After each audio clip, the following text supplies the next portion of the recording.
दोस्तों, इस वीडियो में हम आपको बताएंगे अध्याय 9 जो कि लास्ट पार्ट है। और इस पार्ट पर आपको टोटल जो है 90 क्वेश्चन प्रोवाइड कर दिया जाएगा, जिससे कि आप बड़े आसानी से उसको वॉच कर पाएंगे। और इनका जो है टोटल पीडीएफ आपको टेलीग्राम के द्वारा आपको भेज दिया जाएगा। अगर आप टेलीग्राम में नहीं जुड़े हैं तो हम अपने डिस्क्रिप्शन बॉक्स में उनका लिंक देंगे टेलीग्राम नाम से, वहाँ से आप जो है क्लिक करके ज्वाइन हो पाइएगा। तो हम चाहते हैं कि जिनको जिनको पीडीएफ का बहुत ज़रूरी है, एग्ज़ाम है, वो चाहते हैं कि पीडीएफ लें, तो हम आपको प्रोवाइड कर देंगे टेलीग्राम के माध्यम से, जो कि डिस्क्रिप्शन में लिंक है, उस पर क्लिक करके आप जो है टेलीग्राम में ज्वाइन हो सकते हैं बड़े आसानी से। उसके बाद आपको हम पीडीएफ फॉरवर्ड कर देंगे। एक बात और बता दें दोस्तों, ये अध्याय 9 है, ये लास्ट अध्याय है यानी पार्ट है। इसके बाद आधार का कोई भी पार्ट नहीं बनने वाला है, ये लास्ट पार्ट है। तो हम चाहते हैं कि आप लोग लाइक तो करिए ही करिए, सब्सक्राइब भी कीजिए और शेयर भी कीजिए। हम चाहते हैं बस इतना ही, आपका प्यार, लाइक और सब्सक्राइब शेयर। किसी भी प्रकार का परेशानी हो तो हमारे कमेंट बॉक्स में आप कमेंट कर पाएंगे बड़े आसानी से। हम आपको जो है रिप्लाई बहुत जल्द देने की कोशिश करेंगे। तो हम चाहते हैं यही कि आज का लास्ट टॉपिक है, उसका नाम है अध्याय 9 और यहाँ पे है टॉपिक का नाम आपको प्रोवाइड कर दिए हैं।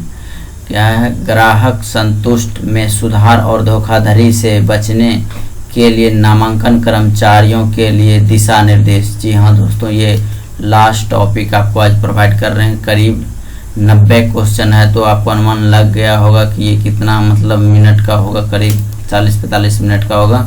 तो हम आप चलते हैं अपने क्वेश्चन पे देर ना करते हुए। पहला क्वेश्चन है दोस्तों यहाँ पे, एस्केलेटर मैट्रिक्स में ऑपरेटर, बड़े छेप का मतलब होता है दोस्तों सुपरवाइजर, जो कि हम बता दे रहे हैं आपको। ऑपरेटर या सुपरवाइजर का नाम और संपर्क नंबर का उल्लेख किया जाना चाहिए। तो क्वेश्चन नंबर 1 का बता दें दोस्तों, करेक्ट आंसर हो जाएगा ऑप्शन नंबर 1, जिसमें लिखा है सच। जी हाँ दोस्तों, इसका करेक्ट आंसर हो जाएगा सच। चलते हैं दोस्तों क्वेश्चन नंबर 2 में। यहाँ पे है वृद्धि मैट्रिक्स में रजिस्टर्ड नाम और ग्रीनविच सेल संपर्क नंबर का उल्लेख ना करें। तो क्वेश्चन नंबर 2 का आपको बता दें करेक्ट आंसर 1 होगा, जिसमें लिखा है सच। जी हाँ दोस्तों, अब चलते हैं क्वेश्चन नंबर 3 पे। यहाँ पे है एंडोलमेंट एजेंसी का नाम और कोड संख्या एस्केलेशन मैट्रिक्स में उल्लेख किया जाना चाहिए। तो बता दें दोस्तों क्वेश्चन नंबर 3 का करेक्ट आंसर हो जाएगा ऑप्शन नंबर 1, जिसमें लिखा है सच। तो दोस्तों अब चलते हैं हम अपने क्वेश्चन नंबर 4 पे यानी 4 पे। यहाँ दिए गए कुछ आइटम हैं, इन विवरणों में से कौन सी वृद्धि मैट्रिक्स में होगी? केंद्र पता, ईए नाम और कोड 8, सब्सक्राइबर का नाम और संपर्क क्रमांक, UIDAI अधिकारी का नाम और संपर्क। तो दोस्तों हम बता दें क्वेश्चन नंबर 4 का करेक्ट आंसर हो जाएगा ऑप्शन नंबर 4, जिसमें लिखा है 1 और 2। ये ऑप्शन आपको क्लिक करना होगा एग्ज़ाम में। अब चलते हैं दोस्तों क्वेश्चन नंबर 5 में। यहाँ पे है, यहाँ कुछ आइटम दिए गए हैं। जी हाँ दोस्तों, वही है जिसमें लिखा है केंद्र पता, EA नाम और कोड 8, परीक्षक का नाम और संपर्क क्रमांक, रजिस्टर्ड नोडल ऑफिसर। इन विवरणों का नामांकन और संपर्क संख्या जो एप्लीकेशन मैट्रिक्स में जाएंगे और इतना एप्लीकेशन। तो हम बता दें क्वेश्चन नंबर 5 का करेक्ट आंसर हो जाएगा ऑप्शन नंबर 3। आपको यहाँ पे देखिए इस प्रकार से इसको सिलेक्ट कर लेना होगा। अब चलते हैं दोस्तों क्वेश्चन नंबर 6 में।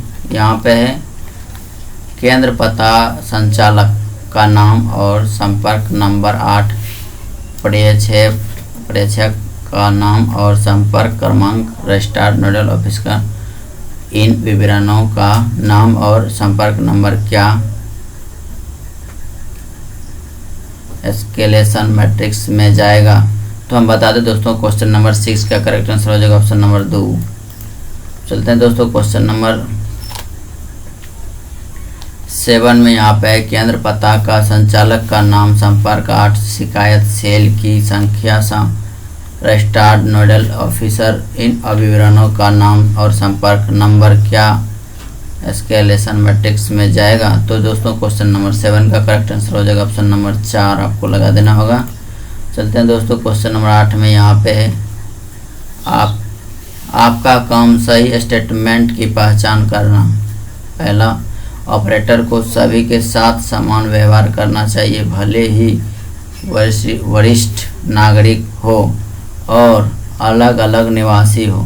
वरिष्ठ नागरिकों के मामले में ऑपरेटर को केवल नाम और पता एकीकृत करना चाहिए। यदि बायोमेट्रिक डिवाइस वरिष्ठ नागरिकों के बायोमेट्रिक्स का पता लगाने में असमर्थ है तो ऑपरेटर को एड्रेस प्रूफ इकट्ठा करना चाहिए। ऑपरेटर को अपवाद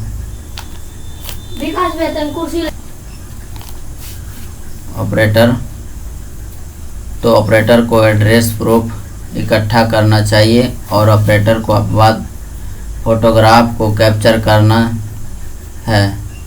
स्पष्ट रूप से अपवाद का चित्रण करना।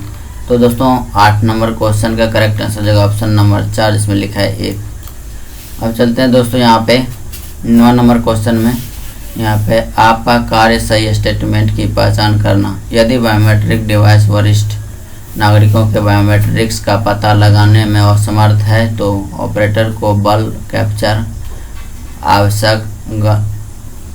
कैप्चर ऑप्शन की कोशिश करनी चाहिए। यदि वरिष्ठ नागरिक ऑपरेटर उन्हें प्राथमिकता देती है तो उपचार के मामले में बायोमेट्रिक डिवाइस और समर्थ वरिष्ठ नागरिकों के बायोमेट्रिक्स का पता लगाने के लिए केवल डिवाइस का उपयोग करके फोटोग्राफ लें। ऑपरेटर को सभी के साथ समान व्यवहार करना चाहिए, भले ही वरिष्ठ नागरिक हो और अलग अलग निवासी हो। तो दोस्तों करेक्ट आंसर 9 का हो जाएगा 1 नंबर ऑप्शन यहाँ पे। अब चलते हैं 10 में। यहाँ पे आधार पुनर्प्राप्ति प्रक्रिया का उद्देश्य क्या है। तो हम बता दें दोस्तों 10 का करेक्ट आंसर होने वाला है 4 नंबर, जिसमें लिखा है सभी दिए गए विकल्प। अब चलते हैं 11 में। यहाँ पे आधार बनाने में कितने दिन लगते हैं। जी हाँ दोस्तों, ये क्वेश्चन आता है 100% आता है, आपको याद रख लेना है आधार बनने में कितने दिन लगता है। तो हम आपको बता दें 11 का करेक्ट आंसर हो जाएगा ऑप्शन नंबर 1, जिसमें लिखा है नामांकन के दिन से 90 दिन तक। देखिए दोस्तों 90 दिन तक लेता ये मैक्सिमम समय है, लेकिन उससे पहले ही बन जाता है। तो लेकिन जो नियम है उसके हिसाब से हमको यहाँ पे ऑप्शन में लगाना है 90 दिन तक। चलते हैं तो 12 में क्वेश्चन में आधार की डिलीवरी में 90 दिन तक का समय लगता है। ये आपसे क्वेश्चन पूछ रहा है दोस्तों, आपको बताना है यस या नो के जवाब के हिसाब से। तो हम बता दें दोस्तों 12 का करेक्ट आंसर हो जाएगा यहाँ पे सच। अब यहाँ पे आधार की डिलीवरी का तारीख क्या है दोस्तों, हम बता दें क्वेश्चन नंबर 13 का आपको करेक्ट आंसर हो जाएगा ऑप्शन नंबर 4, जिसमें लिखा है ऑप्शन नंबर 2 और 3। तो ऑप्शन नंबर 2 आप पढ़ लीजिए। यहाँ पे पंजीकृत मोबाइल नंबर का उपयोग करके आधार वेबसाइट पोर्टल के माध्यम से डाउनलोड कर लें। और 2 और 3 ऑप्शन नंबर 3 में अब देखिए भारतीय डाक सेवा के माध्यम से। ये दोनों ऑप्शन 100% करेक्ट है। अब चलते हैं दोस्तों 14 में आधार की स्थिति जानने के लिए निम्न में से किस नंबर पर निवासी कॉल कर सकता है। तो दोस्तों क्वेश्चन नंबर 14 का करेक्ट आंसर हो जाएगा ऑप्शन नंबर 3, जिसमें लिखा है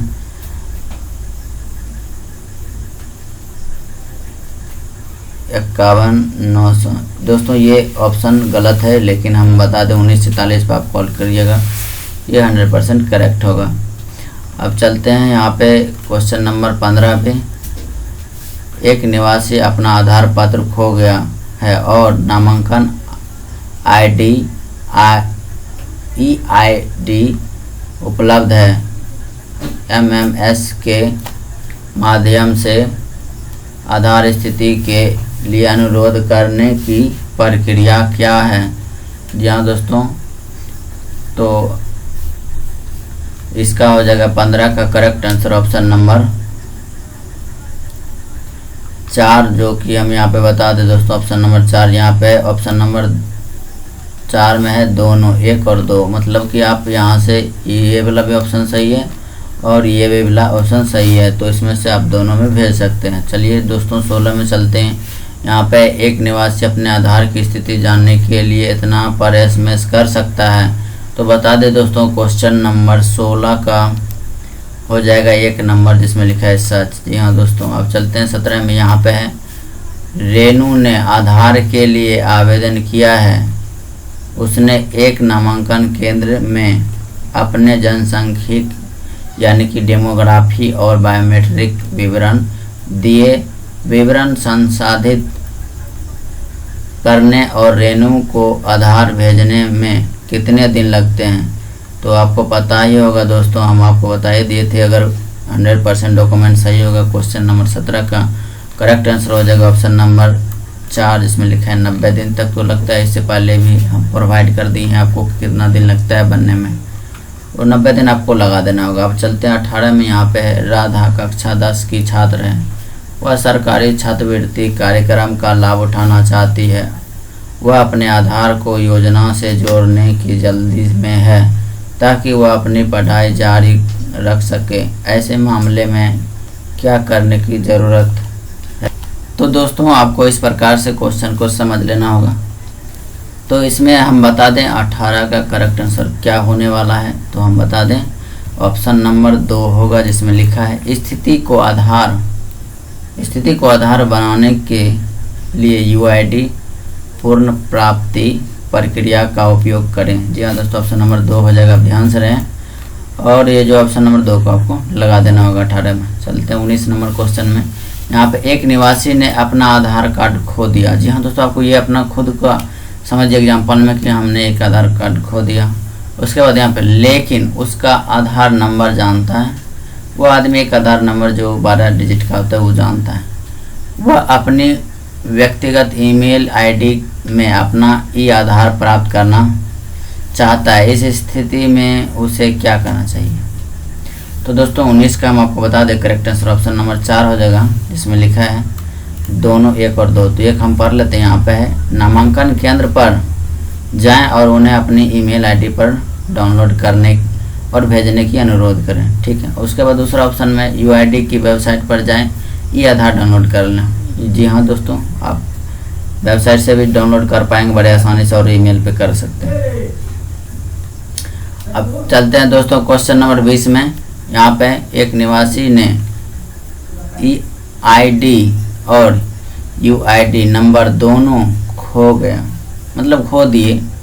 निम्नलिखित में से किस वेबसाइट को अपने आधार को पुनः प्राप्त करने के लिए यात्रा करने की आवश्यकता है। यात्रा यानी मतलब क्लिक करके आपको वहाँ पे डाउनलोड करना होगा। तो हम बता दें दोस्तों क्वेश्चन नंबर 20 का करेक्ट आंसर हो जाएगा ऑप्शन नंबर 1, जो कि हम यहाँ पे क्लिक कीजिएगा जैसे ही वो वहाँ पे जो है आपका आ जाएगा। अब चलते हैं दोस्तों यहाँ पे अगला क्वेश्चन।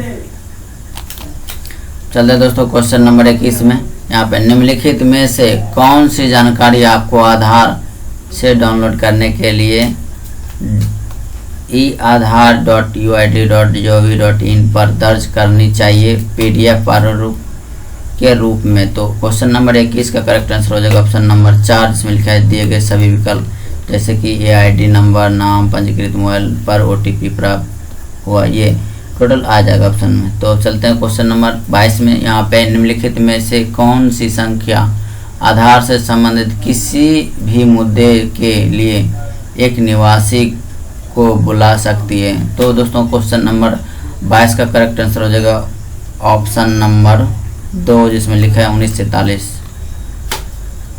अब चलते हैं दोस्तों क्वेश्चन नंबर 23 में। यहाँ पे है कीर्तन ने आधार के लिए खुद को नामांकित किया है। स्थिति जानने के लिए वह निम्नलिखित में से किस वेबसाइट पर जा सकती है। तो बता दें दोस्तों, क्वेश्चन नंबर 23 का करेक्ट आंसर हो जाएगा ऑप्शन नंबर 4, जिसमें लिखा है 1 और 2। 1 2 मतलब यहाँ पे इस वेबसाइट के जरिए भी ये 1 और 2 वेबसाइट, दोनों वेबसाइट के जरिए जो है वो अपना स्थिति जान पाएगा बड़े आसानी से। चलते हैं दोस्तों क्वेश्चन नंबर 24 में। यहाँ पे एक निवासी अपना आधार कार्ड खो दिया है। उसके पास केवल ई-ID उपलब्ध है। ई आधार पाने के लिए अपनाए जाने के लिए चरणों से सही क्रम में पहचान करें। वेबसाइट पर जाएं, ई-ID नंबर 8 दर्ज करें। इस प्रकार से यहाँ पे बताया जा रहा है। तो आपको यहाँ पर चुनना है कि मेरा कौन सा ऑप्शन होना चाहिए। तो हम बता देते हैं क्वेश्चन नंबर 24 का करेक्ट आंसर ऑप्शन नंबर 1 हो जाएगा, जो कि आप बड़े आसानी से लगा पाएंगे। 100% करेक्ट आंसर। चलते हैं दोस्तों क्वेश्चन नंबर 25 में। यहाँ पे एक निवासी ने अपना आधार कार्ड खो दिया है, लेकिन उसका UID या आधार नंबर जानता है। इस मामले में ई आधार प्राप्त करने के लिए अपनाए जाने वाले चरणों के सही क्रम की पहचान करें। वेबसाइट पर जाएं, आधार संख्या 8वें दर्ज करें, एक मोबाइल नंबर दर्ज करें, ई आधार डाउनलोड करें। तो ये सब ऑप्शन में है। बाकी आपको बता दें करेक्ट आंसर होने वाला है 25 का 1 नंबर। जी हाँ दोस्तों, इस प्रकार का जितने भी समस्या है नंबर लगा पाएंगे बड़े आसानी से। चलते हैं क्वेश्चन नंबर 26 में दोस्तों। यहाँ पे संबंधित वेबसाइट द्वारा अपने पंजीकृत मोबाइल पर आधार प्राप्त करने के लिए आधार नंबर धारक में से एक किसी आवश्यक है। ई-ID नंबर, पंजीकृत मोबाइल नंबर, 8 OTP।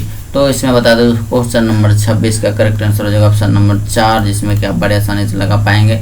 चलते हैं 27 में। यहाँ पे 27 में एक ऑपरेटर को ई-ID पूर्ण प्राप्ति प्रक्रिया जानने की आवश्यकता क्यों है।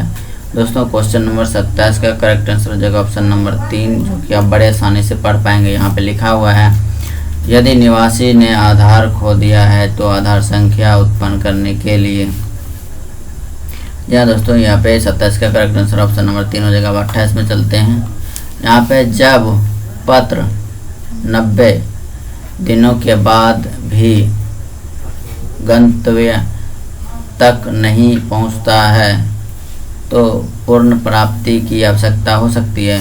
दोस्तों क्वेश्चन नंबर 28 का ये कार्य है कि अगर 90 दिनों के अंदर आधार कार्ड जो है वो अगर पोस्ट ऑफिस के द्वारा 90 दिन नहीं पहुंचता है तो वो दोबारा प्राप्त करने के लिए आवश्यकता हो सकता है। तो हम आपको बता दें 28 का करेक्ट आंसर हो जाएगा ऑप्शन नंबर 1, यानी कि सच।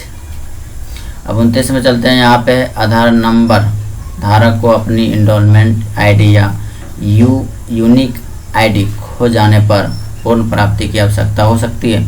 दोस्तों इसका भी हो जाएगा करेक्ट आंसर ऑप्शन नंबर 29 का 1, जिसमें लिखा है सच। यहाँ पे चलते हैं 30 नंबर में। यहाँ पे एक आधार नंबर धारक ई आधार को एक अस्थाई नामांकन केंद्र से मुद्रित करवा सकता है। तो बता दें दोस्तों 30 का करेक्ट आंसर हो जाएगा ऑप्शन नंबर 1, जिसमें लिखा है सच।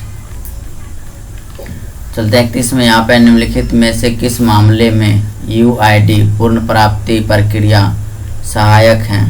तो हम बता दें 31 का करेक्ट आंसर होने वाला है ऑप्शन नंबर 4, जिसमें लिखा है ऊपर के सभी, यानी कि ये 3 ऑप्शन जो है वो करेक्ट हैं। चलते हैं दोस्तों यहाँ पे, लेकिन इसका जो 31 का करेक्ट आंसर होगा वो 4 नंबर होगा। चलते हैं 32 में। यहाँ पे PEC से पूर्ण क्या है। जी हाँ दोस्तों, इसका पूर्ण मतलब फुल फॉर्म पूछ रहा है आपसे, तो वो बताना होगा। जैसे क्वेश्चन नंबर 32 का आपको बता दें तो इसका फुल फॉर्म हो जाएगा अस्थाई नामांकन केंद्र। जी हाँ दोस्तों, परमानेंट इनरोलमेंट सेंटर, इस तरह का इंग्लिश में होगा इसका। चलते हैं दोस्तों 33 में। यहाँ पे टोल फ्री नंबर क्या है, जिसे आधार नंबर धारक ग्राहक सेवा कार्यधारी द्वारा पूछे गए कुछ सुरक्षा सवालों के जवाब देने के बाद अपना आधार प्राप्त करने के लिए कॉल कर सकता है। जी हाँ दोस्तों, इसमें इसका हो जाएगा क्वेश्चन नंबर 33 का करेक्ट आंसर हो जाएगा 1 नंबर, जिसमें लिखा है 1947। अब चलते हैं 33 में। यहाँ पे है नामांकन एजेंसी को उनके तहत काम करने वाले ऑपरेटर आईडी के कई सेट के लिए एक पासवर्ड का उपयोग करना चाहिए। तो यहाँ पे दोस्तों बता दें, क्वेश्चन नंबर 34 का करेक्ट आंसर हो जाएगा ऑप्शन नंबर 2, यहाँ पे लिखा है नहीं। 35 में चलते हैं दोस्तों। यहाँ पे नामांकन एजेंसी को अपने ऑन बोर्डिंग के दौरान ऑपरेटर व सुपरवाइजर के बायोमेट्रिक्स के बाल पर कब्जा या कैप्चर करने से बचना चाहिए। तो क्वेश्चन नंबर 35 का करेक्ट आंसर हो जाएगा ऑप्शन नंबर 1, जिसमें लिखा है सच, यानी कि हाँ। 36 में चलते हैं। नामांकन स्टाफ को उन क्षेत्रों में NA या NA दर्ज करना चाहिए जहां निवासी ने कोई डेटा प्रदान नहीं किया है। तो दोस्तों 36 का करेक्ट आंसर ऑप्शन नंबर 2 हो जाएगा, जिसमें लिखा है झूठ। बिना डेटा का तो कुछ बनेगा नहीं, तो इसका आंसर होगा कैसे, इसलिए ऑप्शन नंबर 2 हो जाएगा करेक्ट आंसर ऑप्शन नंबर 2 का। चलते हैं यहाँ पे 37 में डैश को अस्वीकारों को कम करने के लिए किसी भी नए नामांकन से पहले आधार सुविधा ढूंढें। तो 37 का क्वेश्चन नंबर 37 का करेक्ट आंसर हो जाएगा ऑप्शन नंबर 1, जिसमें लिखा है ऑपरेटर या सुपरवाइजर। 38 में चलते हैं दोस्तों। यहाँ पे नामांकन कर्मचारी को नामांकन या अध्ययन के दौरान मोबाइल नंबर साझा करना सुनिश्चित करना चाहिए। तो 38 का करेक्ट आंसर हो जाएगा ऑप्शन नंबर 3, जिसमें लिखा है निवासी। 39 में चलते हैं दोस्तों। यहाँ पे नामांकन स्टाफ को बायोमेट्रिक्स अपवाद और खराब गुणवत्ता वाले फिंगरप्रिंट के मामले में नामांकन के लिए किसी भी निवासी से इनकार करना चाहिए। तो 39 का करेक्ट आंसर ऑप्शन नंबर 2, जिसमें लिखा है दोस्तों झूठ। 40 में चलते हैं। यहाँ पर नामांकन कर्मचारियों को नए नामांकन के लिए निवासी से कोई भुगतान नहीं करना चाहिए। तो आपको बता दें इसका करेक्ट आंसर होने वाला है 40 का 1 नंबर, जिसमें लिखा है सच। चलते हैं दोस्तों 41 में। यहाँ पे नामांकन कर्मचारी को निवासी के पहले नामांकन की स्थिति की जांच किए बिना निवासियों को फिर से नामांकन नहीं करना चाहिए। जी हाँ दोस्तों, 41 का करेक्ट आंसर होने वाला है 1, जिसमें लिखा है सच। चलते हैं 42 में। यहाँ पे प्राथमिकता से विकलांग वरिष्ठ नागरिकों, गर्भवती महिलाओं से महिला के निवासियों को प्राथमिकता दें। तो हम बता दें 42 का करेक्ट आंसर होने वाला है 1 नंबर, जिसमें लिखा है सच। अब चलते हैं दोस्तों यहाँ पे 43 में। कुछ कथन, तो इसमें उनसे कौन सी है। बायोमेट्रिक अपवाद और खराब गुणवत्ता वाले फिंगरप्रिंट के मामले में नामांकन के लिए किसी भी निवासी को अस्वीकार करें। बायोमेट्रिक अपवाद के मामले में नामांकन के लिए निवासी से किसी भी भुगतान के लिए पूछें। निवासियों के पहले के नामांकन की स्थिति की जांच किए बिना निवासियों को फिर से नामांकन न करें। प्राथमिकता से विकलांग वरिष्ठ नागरिकों, गर्भवती महिलाओं के लिए निवासियों का प्राथमिकता दें। तो दोस्तों इसका होगा 43 का करेक्ट आंसर ऑप्शन नंबर हो जाएगा 1 नंबर, जिसमें लिखा है 3 और 2 ऑप्शन, 3 और 4 ऑप्शन।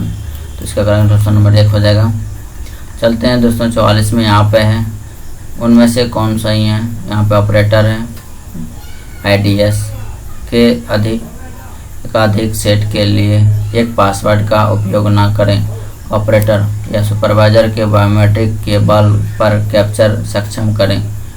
किसी भी 2 ऑपरेटर के पास एक ही ऑपरेटर DIV नहीं होना चाहिए। एक ऑपरेटर या सुपरवाइजर को दूसरे की ओर से नामांकन पर हस्ताक्षर करने की अनुमति दें। तो दोस्तों 44 का करेक्ट आंसर हो जाएगा ऑप्शन नंबर 3, जिसमें लिखा है 1 और 3। तो इसका करेक्ट आंसर हो गया ऑप्शन नंबर 3। 45 में चलते हैं। यहाँ पे भी वही है। रजिस्ट्रार्ड को अस्वीकार करने के लिए किसी भी नए नामांकन से पहले आधार सुविधा का पता लगाने की आवश्यकता है। मोबाइल नंबर और ईमेल आईडी साझा करने के लिए निवासी को प्रोत्साहित करें।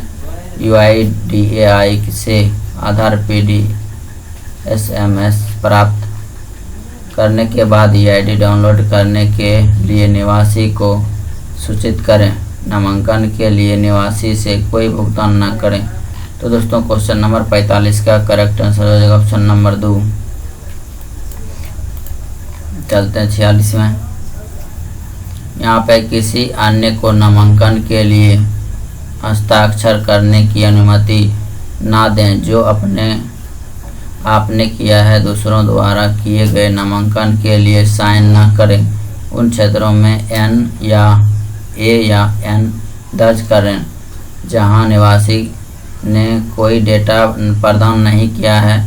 नामांकन के अंत में अपना फिंगरप्रिंट दें। तो दोस्तों क्वेश्चन नंबर 46 का करेक्ट आंसर होने वाला है आपका 4, ऑप्शन नंबर 4। 47 में है कि एनरोलमेंट के पहले और दौरान निवासी को नामांकन प्रक्रिया संक्षिप्त करें। उन गैर अनिवार्य फील्ड को खाली छोड़ दें जहां निवासी द्वारा कोई डेटा प्रदान नहीं किया गया हो। चेहरे की छवि पर कैप्चर करने के लिए उपयोग किए जाने वाले टेबल लैंप को आइरिस कैप्चर के दौरान स्विच किया जाना चाहिए। आधार क्लाइंट में अपने खुद से सुपरवाइजर ऑपरेटर आईडी के साथ लॉगिन करें। जी हाँ दोस्तों, 47 का क्वेश्चन नंबर 47 का करेक्ट आंसर होने वाला है ऑप्शन नंबर 2। चलते हैं 48 में। यहाँ पे ऑपरेटर सुपरवाइजर को अपने लॉगिन का उपयोग करके अपने ऑपरेटर को अपने नामांकन ग्राहक पर लॉगिन करने की अनुमति देनी चाहिए। तो 48 का करेक्ट आंसर हो जाएगा 2 नंबर जिसमें लिखा है झूठ। चलते हैं 49 में। यहाँ पे धोखाधड़ी से बचने के लिए ऑपरेटर या सुपरवाइजर को अक्सर पासवर्ड का उपयोग करना चाहिए। तो 49 का करेक्ट आंसर हो जाएगा ऑप्शन नंबर 1 जिसमें लिखा है परिवर्तन, मतलब पासवर्ड बदलते रहना है आपको, इसीलिए इसमें लिखा है ऑप्शन नंबर 1 में परिवर्तन। चलते हैं दोस्तों 50 में। यहाँ पे ऑपरेटर सिंक के लिए आदर्श आवृत्ति क्या होनी चाहिए। तो क्वेश्चन नंबर 50 का करेक्ट आंसर होने वाला है जिसमें लिखा है ऑप्शन नंबर 1 रोज। अब चलते हैं दोस्तों यहाँ पे क्वेश्चन नंबर 51 में। यहाँ पे परिचालक वरिक्षेप को नामांकन अद्यतन प्रक्रियाओं को करने के लिए SOR ISOR प्लेटफॉर्म प्रक्रिया का पालन करना चाहिए। तो 51 का करेक्ट आंसर हो जाएगा ऑप्शन नंबर 1 जिसमें लिखा है मानक संचालक। चलते हैं 52 में। यहाँ पे किसी भी दस्तावेज का उपयोग मान्य POI और POA दस्तावेज के रूप में किया जा सकता है जो निवासी प्रदान करता है। तो क्वेश्चन नंबर 52 का करेक्ट आंसर हो जाएगा ऑप्शन नंबर 2 जिसमें लिखा है नहीं। यदि अब चलते हैं दोस्तों क्वेश्चन नंबर 53 में। यहाँ पे यदि कोई साथी संचालक या सुपरवाइजर नामांकन अद्यतन प्रक्रिया के दौरान किसी भी तरह की कार्रवाई करता है जिसे सूचित करने की आवश्यकता है। तो दोस्तों क्वेश्चन नंबर 53 का करेक्ट आंसर हो जाएगा ऑप्शन नंबर 1 जिसमें लिखा है अधिकार या अधिकरण, यही होगा। तो क्वेश्चन नंबर 1 का ऑप्शन नंबर 1 हो जाएगा 53 का। चलते हैं दोस्तों यहाँ 54 में। यहाँ पे नामांकन फाइलों या बैकअप को निर्धारित दिशा निर्देशों के अनुसार संग्रहित किया जाना चाहिए। तो क्वेश्चन नंबर 54 का करेक्ट आंसर हो जाएगा ऑप्शन नंबर 1 जिसमें लिखा है अधिकरण। ये अधिकार लिखा है पर अधिकरण होता है, अधिकार दोनों सेम ही है। चलते हैं दोस्तों 55 में। यहाँ पे निवासी के प्रति उसकी भावना के अनुसार नामांकन स्टाफ द्वारा बायोमेट्रिक अपवाद मामले में हस्ताक्षर किए जाना चाहिए। तो दोस्तों क्वेश्चन नंबर 55 का करेक्ट आंसर हो जाएगा ऑप्शन नंबर 3 जिसमें लिखा है विद टर्न के बाद। चलते हैं दोस्तों क्वेश्चन नंबर 56 पे। यहाँ पे नामांकन अपडेट डिवाइस के GPS कोऑर्डिनेटर को किस आवृत्ति पर लिया जाना चाहिए। तो 56 का क्वेश्चन नंबर 56 का करेक्ट आंसर हो जाएगा ऑप्शन नंबर 1 जिसमें लिखा है नामांकन अद्यतन गतिविधि शुरू करने से पहले दैनिक। जी हाँ दोस्तों, ऑप्शन नंबर 1 हो जाएगा, इसको लगा देना है। 57 माना है। यहाँ पे कोई ऑपरेटर सुपरवाइजर एक ही लॉगिन ID का उपयोग करके कई नामांकन या अपडेट मशीनों पर काम कर सकता है। दोस्तों क्वेश्चन नंबर 57 का करेक्ट आंसर ऑप्शन नंबर 2 हो जाएगा, जिसमें लिखा है नहीं। अब 58 चलते हैं। यहाँ पे ऑपरेटर या सुपरवाइजर को अपने सभी खाते के लिए एक ही प्रैक्टिस के लिए एक ही पासवर्ड का उपयोग करना चाहिए। दोस्तों इसमें हो जाएगा करेक्ट नंबर क्वेश्चन नंबर 58 का 1 नंबर, जिसमें लिखा है नहीं, पासवर्ड को बार बार बदलना चाहिए। जी हाँ दोस्तों, ये बात करेक्ट है। चलते हैं 59 में। यहाँ पे किसी भी धोखाधड़ी के मामले में ऑपरेटर सुपरवाइजर को निवासी धन पूछना चाहिए। तो 59 का करेक्ट आंसर ऑप्शन नंबर हो जाएगा 1 नंबर, जिसमें लिखा है नहीं, धोखाधड़ी की सूचना प्राधिकरण को दी जानी चाहिए। ऑप्शन नंबर 1 हो जाएगा। चलते हैं 60 में। यहाँ पे सभी नामांकन अद्यतन संबंधित फाइलें बैकअप किसी भी उपकरण में संग्रहित किया जाना चाहिए और अन्य ऑपरेटर को दिया जाना चाहिए। तो क्वेश्चन नंबर 60 का करेक्ट आंसर हो जाएगा ऑप्शन नंबर 1, जिसमें लिखा है नहीं, बैकअप सुरक्षित होना चाहिए। 61 नंबर क्वेश्चन में जीपीएस सिंक पूरा करने के बाद डिवाइस को नामांकन करने के लिए किसी अन्य संस्थान या स्थान पर ले जाना चाहिए। तो 61 का करेक्ट आंसर हो जाएगा ऑप्शन नंबर 1, जिसमें लिखा है हाँ, सही बात है, ऑप्शन नंबर 1 हो जाएगा। चलते हैं 62 में। यहाँ पे यदि निवासी को अपने नामांकन के लिए अपने रिश्तेदार के फिंगरप्रिंट को जोड़ने का अनुरोध करना चाहिए तो क्या इसकी अनुमति दी जानी चाहिए। क्वेश्चन नंबर 62 का करेक्ट आंसर ऑप्शन नंबर 2 हो जाएगा, जिसमें लिखा है नहीं। 63 में किसी भी निवासी को फिंगरप्रिंट से बचने के लिए बायोमेट्रिक अपवाद मामले के रूप में नामांकित किया जा सकता है। तो हम बता दें दोस्तों, क्वेश्चन नंबर 63 का करेक्ट आंसर हो जाएगा ऑप्शन नंबर 1, जिसमें लिखा है हाँ, सच, ऑप्शन नंबर 1 हो जाएगा। 64 में चलते हैं। यहाँ पे नामांकन अपडेट क्लाइंट से छेड़छाड़ की जानी चाहिए अगर यह काम नहीं कर रहा है या कुछ त्रुटि दिखा रहा है। तो क्वेश्चन नंबर 64 का करेक्ट आंसर ऑप्शन नंबर 2 हो जाएगा, जिसमें लिखा है नहीं। 65 में चलते हैं। यहाँ पे किसी भी निवासी को नियुक्त करते समय फोटो लिया जाना चाहिए। तो दोस्तों 65 का बता दें करेक्ट आंसर हो जाएगा ऑप्शन नंबर 1, जिसमें लिखा है हाँ, सही बात है। चलते हैं 66 में। यहाँ पे आधार अपडेट करते समय निवासी को फोटो के स्थान पर क्या नहीं लिया जाना चाहिए। तो 66 का करेक्ट आंसर ऑप्शन नंबर 4 हो जाएगा, जिसमें लिखा है दिए गए सभी विकल्प नहीं लेना चाहिए। जैसे फोटो का फोटो, देवताओं का फोटो, पशु का फोटो, ये सब नहीं लेना चाहिए। चलते हैं 67 में। यहाँ पे निवासी डेटा को भरते समय किस भाषा का उपयोग नहीं किया जाना चाहिए। तो 67 का करेक्ट आंसर हो जाएगा ऑप्शन नंबर 1, जिसमें लिखा है संयुक्त संसदीय। जी हाँ दोस्तों, हिंदी इंग्लिश आप लिख सकते हैं, लेकिन ये संयुक्त संसदीय भाषा आपको नहीं लिखना होगा। चलते हैं 68 में। यहाँ पे ऑपरेटर सुपरवाइजर द्वारा इनमें से कोई भी गतिविधि करने पर कड़ी कार्रवाई की जाएगी। तो 68 का करेक्ट आंसर ऑप्शन नंबर 4 हो जाएगा, जिसमें लिखा है दोनों 1 और 2, ये दोनों आपको पढ़ के समझ लेना होगा, बाकी हो गया।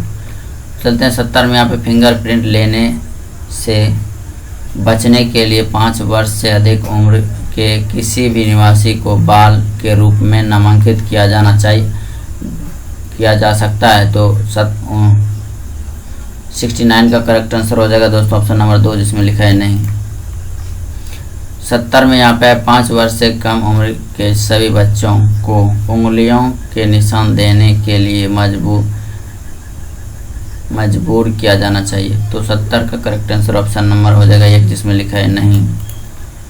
चलते हैं 71 में। यहाँ पे है बाल नामांकन के मामले में ऑपरेटर सुपरवाइजर नामांकन के लिए उनके माता पिता या अभिभावक बनने चाहिए।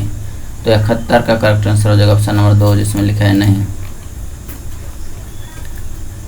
यहाँ ऑपरेटर सुपरवाइजर को परिवार के मुखिया के रूप में कार्य करना चाहिए यदि निवासी के पास वैध दस्तावेज नहीं है। तो 72 का करेक्ट आंसर हो जाएगा ऑप्शन नंबर 2, जिसमें लिखा है झूठ।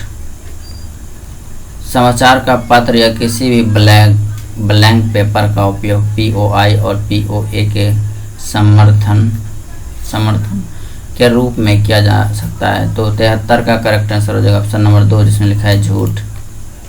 74 में है, यदि संचालक द्वारा नामांकन उद्देश्य के लिए गलत दस्तावेज कोरे कागज न्यूज़पेपर का उपयोग किया जाता है तो क्या होगा। 74 का करेक्ट आंसर ऑप्शन नंबर 4 हो जाएगा, जिसमें लिखा है दिए गए सभी जो होने वाला होगा ऑप्शन नंबर 4 होगा। 75 में आधार नामांकन करते समय किसका मोबाइल नंबर या ईमेल आईडी जोड़ा जाना चाहिए। तो 75 का करेक्ट आंसर हो जाएगा ऑप्शन नंबर 1, जिसमें लिखा है निवासी। जो निवासी है वरिष्ठ निवासी का होना चाहिए 100% करेक्ट आंसर। 76 में यहाँ पे आधार एनरोलमेंट करते समय ऑपरेटर मिक्स बायोमेट्रिक का उपयोग कर सकता है। 76 का बता दें दोस्तों, करेक्ट आंसर ऑप्शन नंबर 2 हो जाएगा, जिसमें लिखा है झूठ। 77 में है यहाँ पे ऑपरेटर सुपरवाइजर निवासी से पैसे ले सकता है और नामांकन ग्राहक में कोई जानकारी लिख सकता है। तो 77 का करेक्ट आंसर हो जाएगा ऑप्शन नंबर 1, जिसमें लिखा है नहीं। 78 में चलते हैं दोस्तों, यहाँ पे पहचान का सबूत और पते का सबूत की फोटोकॉपी का उपयोग उस मामले में किया जा सकता है जहाँ निवासी चाहता है। तो 78 का करेक्ट आंसर ऑप्शन नंबर 1 हो जाएगा, जिसमें लिखा है नहीं, मूल दस्तावेज को स्कैन करने की आवश्यकता है। जी हाँ दोस्तों, ऑप्शन नंबर 1 हो जाएगा 78 का। 79 का चलते हैं, यहाँ पे परिचालक सुपरवाइजर के नामांकन पूर्ण होने के बाद POI और POA की हार्ड कॉपी रखनी चाहिए। तो 79 का करेक्ट आंसर हो जाएगा दोस्तों क्वेश्चन नंबर ऑप्शन नंबर 1, जिसमें लिखा है कोई हार्ड कॉपी नहीं रखनी चाहिए।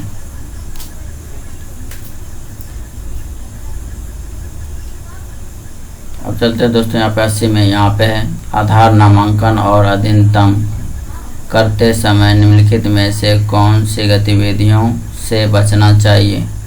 तो दोस्तों 80 का करेक्ट आंसर हो जाएगा ऑप्शन नंबर 2, यहाँ पे इस पर टिक लगा देना होगा। अब चलते हैं 81 में, यहाँ पे निम्नलिखित में से कौन एक वैध POI दस्तावेज हैं। तो बता दें दोस्तों, वैध वही हो सकता है कि 81 का करेक्ट आंसर, जिसमें ऑप्शन नंबर 1 और 2 बता रहा है। ऑप्शन नंबर 1 में ड्राइविंग लाइसेंस और 2 में है मतदाता पहचान पत्र। ये दोनों से आपका जो आधार कार्ड बन पाएगा। 82 में यदि निवासी चाहता है कि उसका बायोमेट्रिक बदला जा सकता है या किसी अन्य निवासी के साथ मिलाया जा सकता है। 82 का करेक्ट आंसर ऑप्शन नंबर 2 हो जाएगा, जिसमें लिखा है नहीं। 83 में यदि बाल नामांकन करने के लिए 6 साल के निवासी के अनुरोध को अनुमति दी जानी चाहिए। तो 83 का करेक्ट आंसर ऑप्शन नंबर 2 हो जाएगा, जिसमें लिखा है नहीं, जैसा कि वह 5 वर्ष से ऊपर है। 84 में है यहाँ पे ऑपरेटर सुपरवाइजर निवासी अनुरोध के मामले में निवासी की वास्तविक तस्वीर के बजाय फोटो ले सकता है। तो 84 का करेक्ट आंसर ऑप्शन नंबर 2 हो जाएगा, जिसमें लिखा है नहीं। 85 में POI और POA की स्कैन प्रति ऑपरेटर द्वारा एक अलग फोल्डर में रखी जा सकती है। तो 85 का करेक्ट आंसर हो जाएगा ऑप्शन नंबर 1, जिसमें लिखा है नहीं। 86 में यदि आवश्यक हो तो ब्लैंक पृष्ठों को POI और POA दस्तावेज के रूप में उपयोग किया जा सकता है। तो 86 का करेक्ट आंसर होने वाला ऑप्शन नंबर 2, जिसमें लिखा है झूठ। 87 में चलते हैं दोस्तों, यहाँ पे है ऑपरेटर सुपरवाइजर किसी भी सूचना को दर्ज करने की स्थिति में निवासी को सूचित नहीं किया जाना चाहिए। तो 87 का करेक्ट आंसर हो जाएगा ऑप्शन नंबर 2, जिसमें लिखा है झूठ। 88 में चलते हैं यहाँ पे दोस्तों, यहाँ पे छेड़छाड़ मशीन का इस्तेमाल पैसे कमाने के लिए नामांकन अपडेट करने के लिए किया जा सकता है। तो 88 का करेक्ट आंसर ऑप्शन नंबर 2 हो जाएगा, जिसमें लिखा है झूठ। 89 में चलते हैं, क्या संचालक को अन्य संचालक द्वारा बिना जांच किए किसी भी नामांकन पर हस्ताक्षर करना चाहिए। तो 89 का बता दें दोस्तों, करेक्ट आंसर हो जाएगा ऑप्शन नंबर 1, जिसमें लिखा है नहीं। अब 90 का लास्ट क्वेश्चन है, आज प्रोवाइड कर दी हैं फाइनल लास्ट क्वेश्चन आपको बता दें दोस्तों। इससे पहले हम चाहते हैं कि आप ये आधार का लास्ट पार्ट है, अध्याय है। आज के बाद आधार से रिलेटेड कोई भी क्वेश्चन का वीडियो अपलोड नहीं होगा। आज के बाद समाप्त हो चुका है। और लास्ट क्वेश्चन आपको बता दें तो दोस्तों, लास्ट क्वेश्चन अब आपको बता दें इसका करेक्ट आंसर क्या होने वाला है, पढ़ के आप भी समझ पाएंगे बड़े आसानी से। अगर आप पास हो जाएंगे तो हमारे कमेंट बॉक्स में ज़रूर कमेंट कीजिएगा सर हम पास हो गए हैं। क्या कि बहुत मेहनत हम किए हैं दोस्तों, आप पे इतना मेहनत से वीडियो बना रहे हैं वो हम ही जानते हैं। तो इस लाइक और सब्सक्राइब शेयर तो बनता ही है, इसमें कोई दिक्कत की बात नहीं है। तो यहाँ पे है कि क्वेश्चन नंबर 90 को बता दो दोस्तों, ऑपरेटर अपना मोबाइल नंबर लिख सकता है, निवासी मोबाइल नंबर के बजाय नामांकन क्लाइंट में उल्लेख किया जाना चाहिए। तो 90 का करेक्ट आंसर ऑप्शन नंबर हो गया 2, जिसमें लिखा है झूठ। अपना ऑपरेटर नहीं नंबर लिखना चाहिए। और ये आज का लास्ट क्वेश्चन, अब आधार का क्वेश्चन नहीं बनने वाला है दोस्तों।